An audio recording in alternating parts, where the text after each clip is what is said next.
Hi everyone, today we will going to fix this is problem you have on your Instagram. We will just click here on settings, then you come here to this is window like you say or settings window. We will go down, we will click here on apps here and we will come to apps window and we will just go down here to looking for Instagram app here and this is window. We will click here on Instagram, then we come to next window here like you say. We will click here on for stop, then we will click here on OK, and you just click here on storage, then you come to storage window.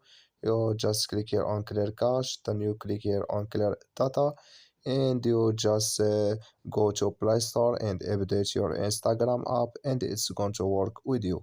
So that's all now. I wish now you are great.